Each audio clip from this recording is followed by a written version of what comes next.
Hello friends, அடுப்பாங்கிற நம்மளோட சமையலில் mutton பிரியாணின்னு சொல்லலாம். என்னுடைய ஸ்டைலில் முதல்ல ஒரு பாத்திரம் எடுத்து வச்சுக்கோங்க.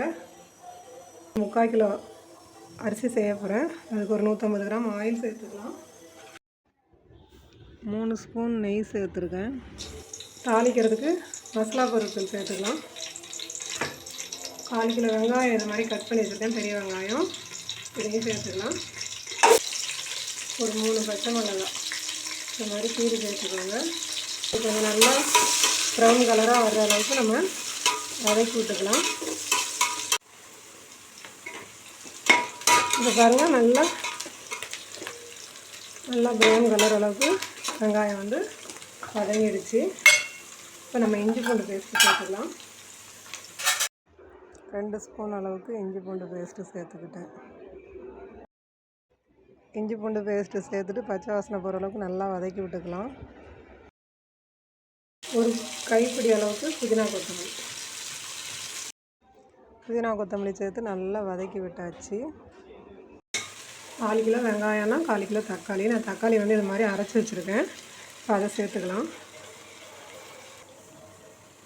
தேவையான அளவு உப்பு சேர்த்து நல்லா கிளறி விட்டுக்கலாம். இப்போ பாருங்கள், தக்காளி நல்லா வதங்கிடுச்சு. நம்ம வந்து இப்போ இதில் மசாலா சேர்த்துக்கலாம். ஒரு பிஞ்சு அளவுக்கு மஞ்சள்தூள்,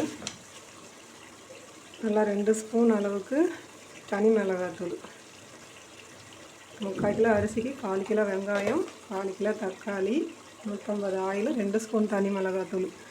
இதுதான் மெஷர்மெண்ட்டு, சரியாக இருக்கும். நல்லா 1 ஸ்பூன் அளவுக்கு கரம் மசாலா நான் சேர்த்துக்கிறேன். உங்களுக்கு பிரியாணி மசாலா பிடிக்கும்னா பிரியாணி மசாலா சேர்த்துக்கோங்க. இது நல்லா கலந்து விட்டுட்டு இப்போ நம்ம மஷ்ரூம் சேர்த்துக்க போகிறோம். 2 பாக்கெட்டு மஷ்ரூம் வாங்கினேன். கொஞ்சம் நிறையா வந்துட்டு சுத்தம் பண்ணும்போது நிறையா கழிவாயிடுச்சு. அதனால் இவ்வளோ தான் வந்திருக்கு. இப்போ நம்ம இதை வந்து உள்ளே சேர்த்துக்கலாம். உங்களுக்கு பொடியாக வேணும்னா நீங்கள் பொடியாக கட் பண்ணிக்கலாம், இல்லைன்னா 2 இது மாதிரி கட் பண்ணி போட்டுக்கலாம். நல்லா ஒரு கிளறி விட்டுட்டு 100 ml கொஞ்சம் அதிகமாக இருக்கும் இந்த தயிர். இதை இப்போ சேர்த்துக்கலாம். பிரியாணி செய்கிற மாதிரியே பக்குவத்தில் தான் நான் செய்கிறேன். ஆனால் தக்காளி மட்டும் அரைச்சி போட்டிருக்கேன். இது எல்லாம் கொஞ்சம் நேரம் நல்லா வதங்கட்டும். நம்ம அதுக்கப்புறம் தண்ணி சேர்த்துக்கலாம். இப்போ பாருங்கள், நல்லா வதங்கி எண்ணெய் மேலே பிரியிற அளவுக்கு ஆயிடுச்சு. நான் இந்த கப்புக்கு 1.5 கப்பு அரிசி எடுத்துருக்கேன். அதனால் 2.25 தண்ணி ஊற்றிக்க போகிறேன்.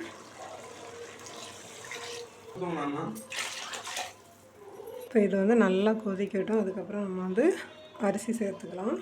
ஒரு சின்ன லெமன் புழிஞ்சு வச்சுருந்தேன், அதையும் சேர்த்துக்கிறேன். சேர்த்துக்கிற ஸ்டேஜில் நம்ம உப்புமே செக் பண்ணிக்கலாம்.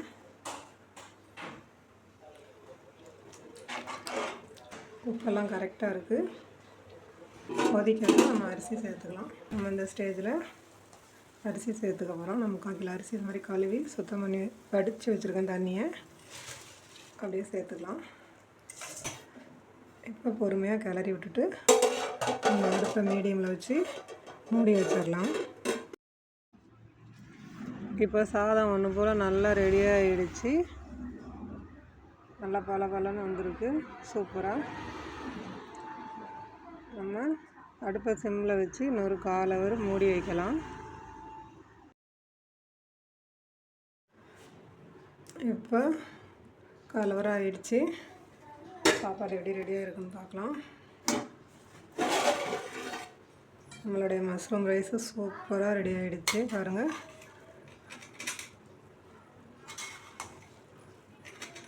சாதம் நல்லா பலன்னு.